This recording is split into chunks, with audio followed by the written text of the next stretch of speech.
My not boyfriend said we were not a couple, so I broke his heart.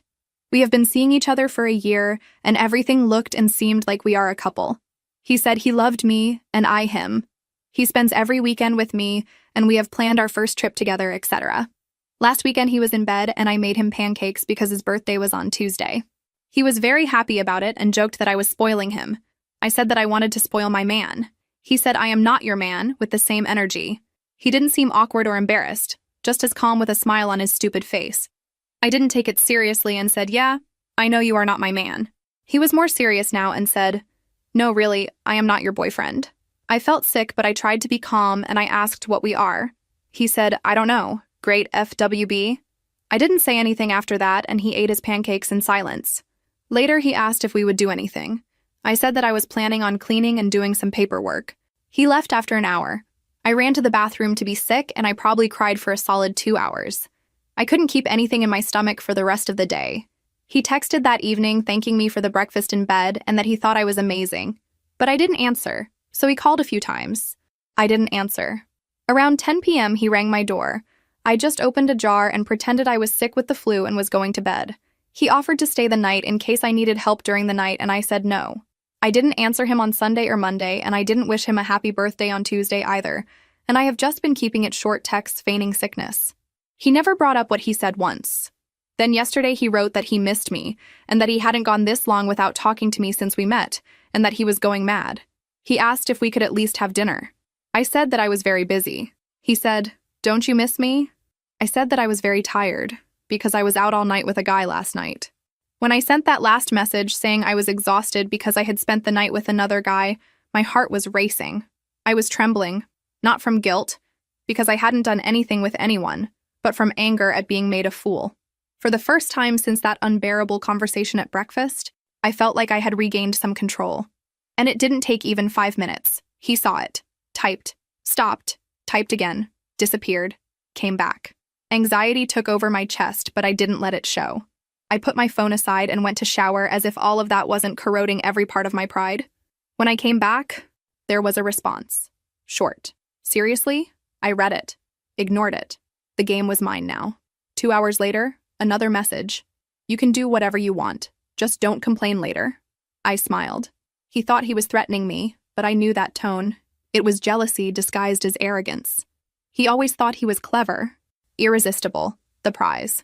So convinced that no matter what he did, I would continue there, willing to be the woman who makes pancakes and settles for crumbs of affection. But not this time. At night, around 10:30, when the street was already silent and I was already lying down with my face buried in the pillow, I heard the doorbell. My heart raced. I knew it was him. No one else would show up like that, unannounced, at that hour. I let it ring. Then a light knock on the door. And another one.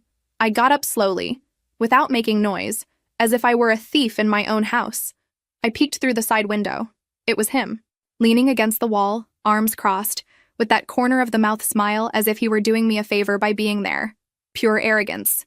I didn't open. He grabbed his phone, vibrating. Open up. I just want to talk. You know this tantrum of yours won't last.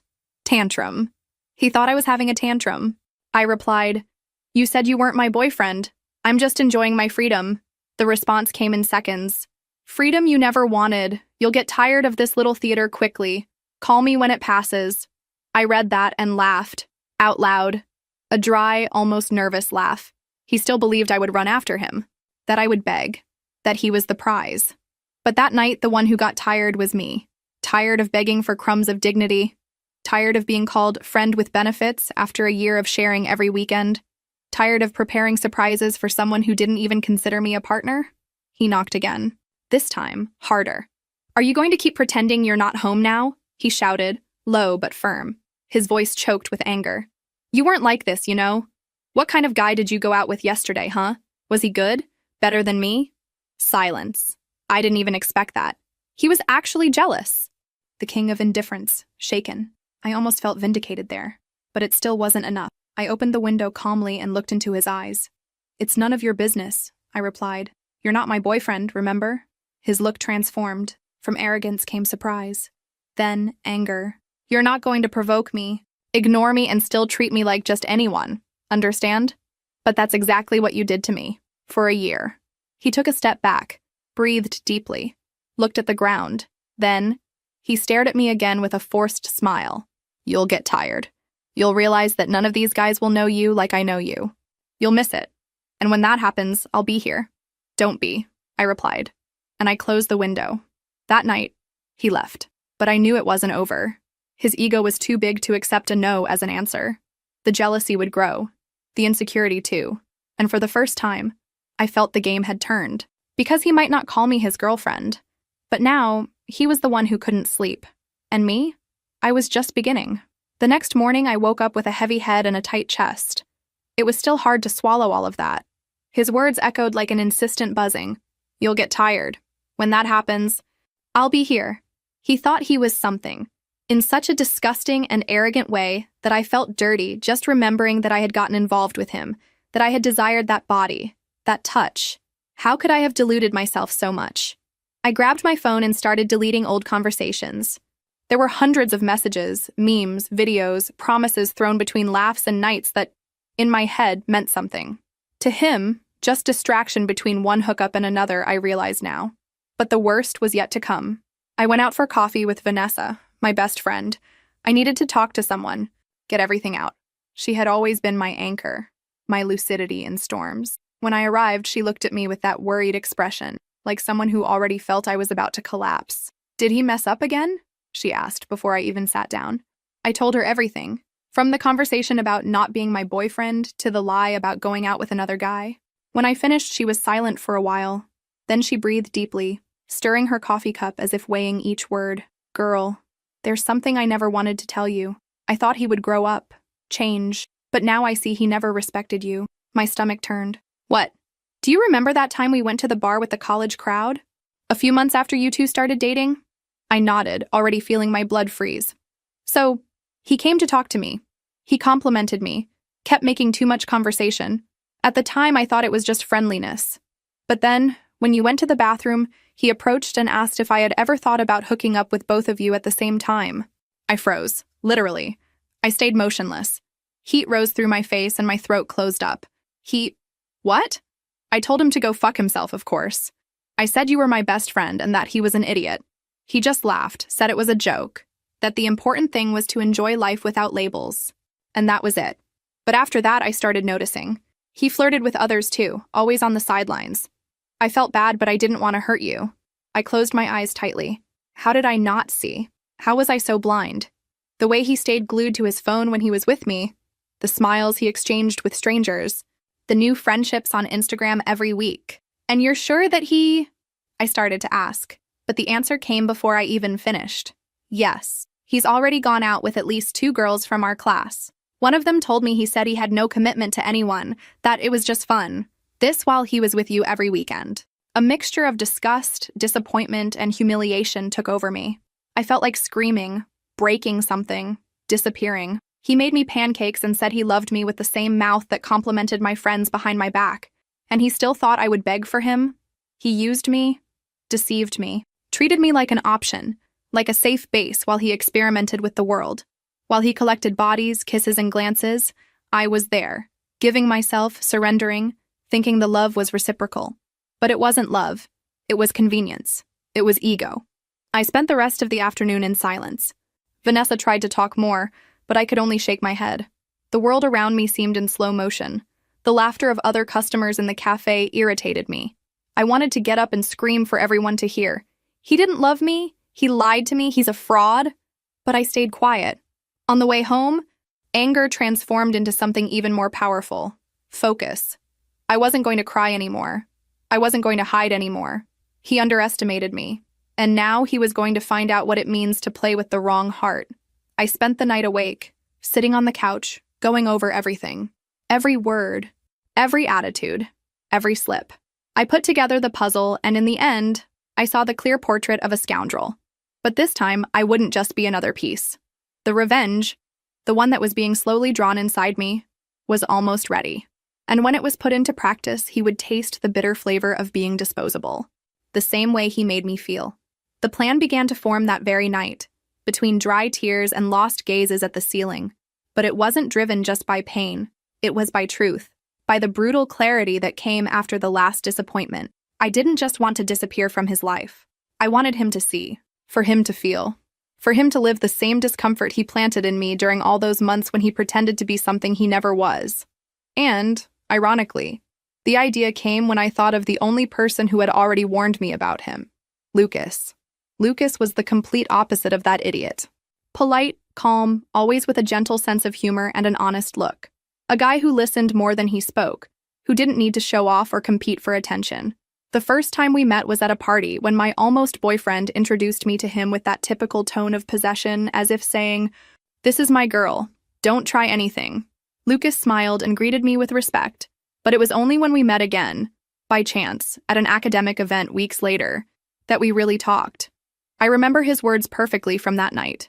"You seem too nice for someone like him. Just take care of yourself, okay?" At the time, I thought it was an exaggeration. I thought he was being too critical of his own friend. But now everything made sense. Lucas already knew who he was.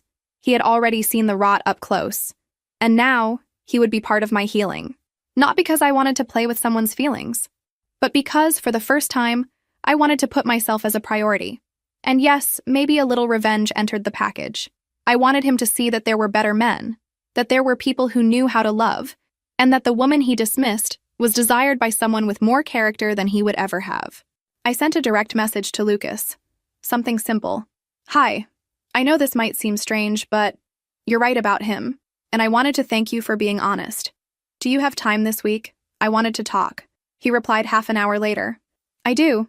Want to have coffee tomorrow?" The next day we met. I went with a tight heart, not knowing what to expect, but he received me with a light hug and a welcoming smile, the kind that calms even the loudest internal chaos. We talked for hours. I told him everything, without filter, without playing the victim, and he listened, without interrupting, without trying to minimize. When I finished, he breathed deeply. "I tried to warn you, but he's been my friend for years, and even so, he was always like this. Charming, impulsive, a womanizer. He never respected any girl. But with you, it was more cruel, because he knew you loved him." I stayed silent. He was right. I had loved, with all my strength. But now it's enough. I continued. He lost me. And I don't want to live in function of the pain anymore. I want to turn the page. And, if you allow me, I want to do this with someone who truly sees me. Lucas looked at me surprised but not shocked, as if he already expected that. At some point, this would happen. "You deserve more than he gave you, and more than he'll understand one day," he said. And yes, I'm here. It was the first time in weeks that I felt peace. But also, in some dark corner of my mind, I knew, when he finds out, and he will find out, he won't be able to stand it. Because nothing hurts a narcissist more than seeing his ex almost being happy with someone he considers inferior. But Lucas wasn't inferior. He was exactly what the other never was. Honest, transparent, present. And that would hurt much more than any silence of mine. Because now, I had a voice. I had choice. I had power. And the one who once thought I would always be there waiting would soon see that the world turns. And sometimes it turns beautifully. It didn't take long for the news to reach him. I knew it would be a matter of time. Men like him always have eyes and ears everywhere, especially when they think they've lost control over someone they judged predictable. And the truth is, he never imagined, not for a second, that I would be capable of turning the game around. It was on Saturday night. I was with Lucas at a discreet restaurant, nothing luxurious, but charming, with low lights and a guitar playing in the background. We were laughing at some silly joke. Dessert shared in the middle of the table when I felt my phone vibrate in my pocket. 1, 2, 3 messages in a row. "Are you seriously with him? Have you lost your mind? We need to talk. Now." I didn't respond. Lucas saw my expression change and asked if everything was okay. I smiled with the most fake tranquility in the world and replied that I would explain later. I stayed there with him, present, because that moment was mine. For the first time in a long time, I wanted to be selfish. Let him wait, feel, brood. It was the least. But the next day, he showed up. He didn't even bother to send a message first. He rang the doorbell forcefully, as if he had some right to demand. As if our story was paused and he now decided to press the play button. I opened the door. He was there, with a closed face, red eyes, and heavy breathing. The air of an owner, of a wounded man, of an alpha male out of his cage. Are you hooking up with Lucas? He spat the question as if it were an offense. Good morning to you too. Stop beating around the bush. Answer me. Are you really hooking up with him? I crossed my arms and stared. I am. Why? Does it bother you? He laughed. A mocking and irritated laugh at the same time, running his hand through his hair and walking in circles, as if trying to control his own anger. You're unbelievable. With my best friend? Seriously? That's low even for you. Low? I repeated, feeling anger rise like a high tide. You're talking about low now? After everything you did? It's not the same thing. I never hooked up with any of your friends. But you tried, didn't you? I shot back. Coldly. He froze. His eyes widened for a second, then looked away, as if searching for a quick escape from his own guilt. What are you talking about? About Vanessa. You thought she would never tell me? That night at the bar. You said you wanted to hook up with both of us at the same time. Remember now? He fell silent, a silence that screamed louder than any justification. That was a joke, he said finally. You know I talk shit sometimes. I would never really do that. It wasn't a joke to me, or to her. And even if it was, what kind of joke is that? Coming from someone who said he loved me. I love you. Damn it, that's why I'm here. Because I love you, and you're throwing this away because of an idiot who shouldn't even be in our circle. Funny. Now you use the word love. But when I made pancakes for your birthday, you said you weren't my boyfriend, that we were just friends with benefits. Remember? That wasn't a joke. You were clear. Cold. Convinced. I was confused. I didn't know what I felt. No. You knew. You just didn't want to give up the others. And now that you see me happy with someone who surpasses you in everything, you come here demanding morals? He huffed. He was disarmed, but still trying to seem offended. His eyes were full, as if they wanted to cry, but pride held back. Because deep down, he didn't feel love. He felt possession. And losing it was the real trigger. He's only with you to provoke me, he said in a last gasp of vanity. No. He's with me because he wanted to. Because he respects me. Because he listens to me. Because he values me.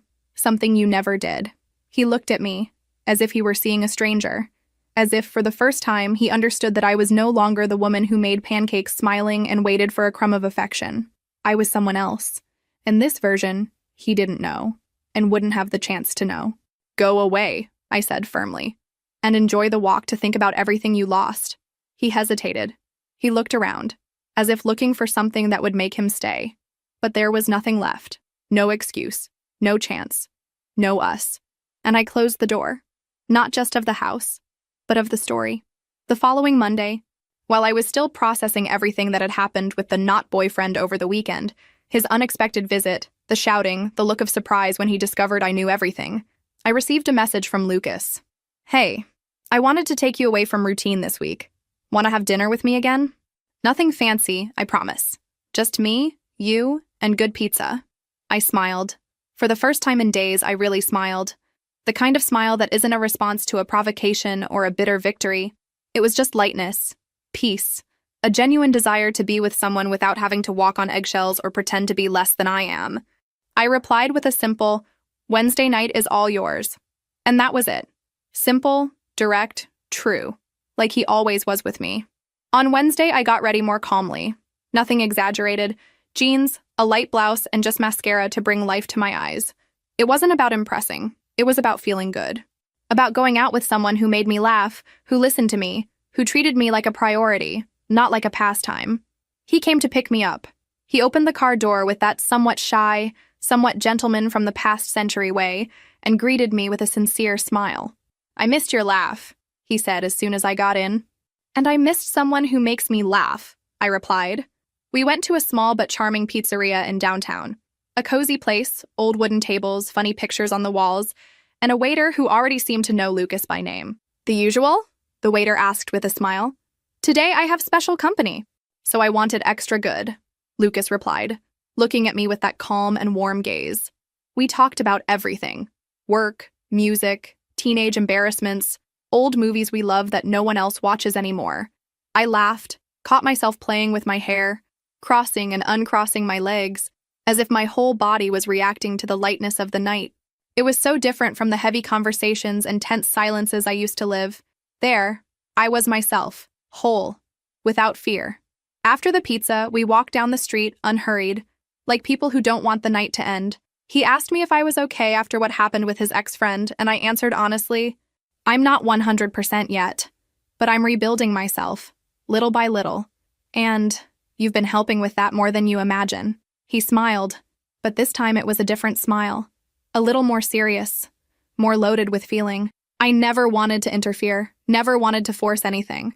But since I met you, at that ridiculous party where he treated you like you were just another one, I knew he didn't deserve you. And do you think you deserve me? He stopped walking. He looked at me for a few seconds until he said, I don't know if I deserve you, but I admire you. I respect you. And I do want to really get to know you, not for what he painted you as, for who you are. My heart raced. I didn't expect that. Not so direct. Not so beautiful. Then get to know me, I replied, with a voice firmer than I thought I had. We stood there, in the middle of the sidewalk, looking at each other as if the world had given us a truce. And when he slowly approached, asking with his eyes if he could kiss me, I just closed my eyes and let it happen. It was a calm kiss, full of care, without rush, without ulterior motives. It was as if it said, I'm here, and I won't hurt you. And in that moment, I believed, because I deserve that. After so many games, so many lies, so many silences, I deserved a man who knew how to be light. And if by chance the other found out, if he writhed with rage, if he screamed, if he went crazy, that was his problem.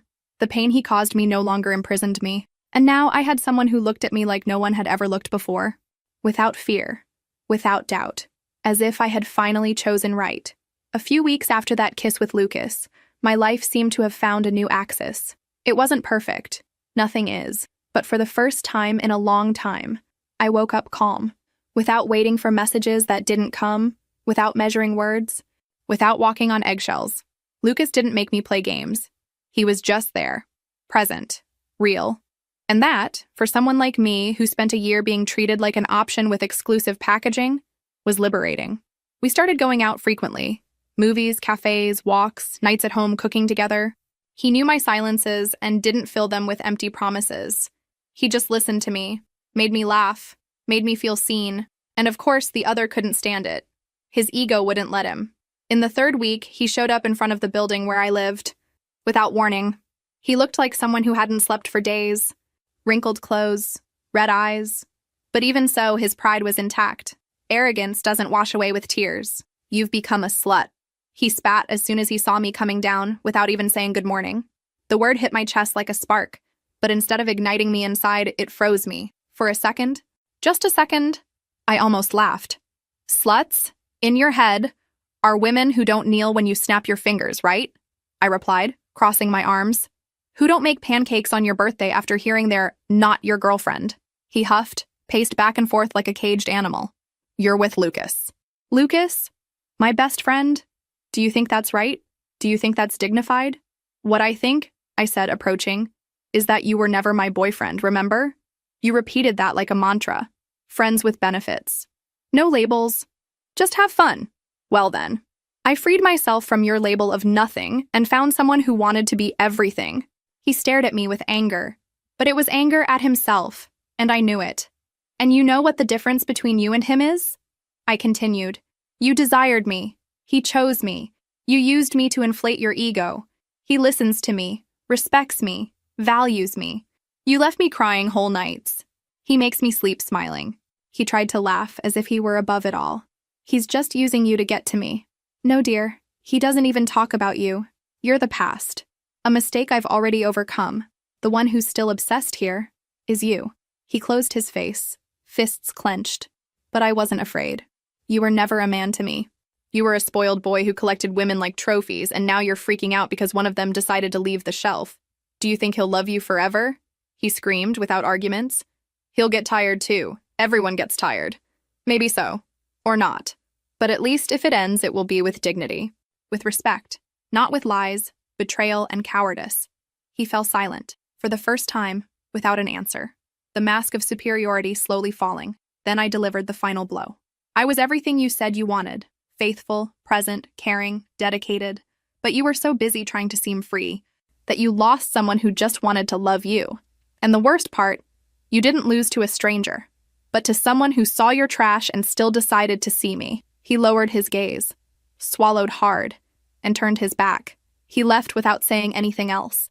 And there, I knew, not only that I was free from him, but that, this time, he was the one who would sleep with his stomach churning, that he was the one who would check his phone and not see my name, that he was the one who would remember my touch, my laugh, my care, and know he would never have any of that again.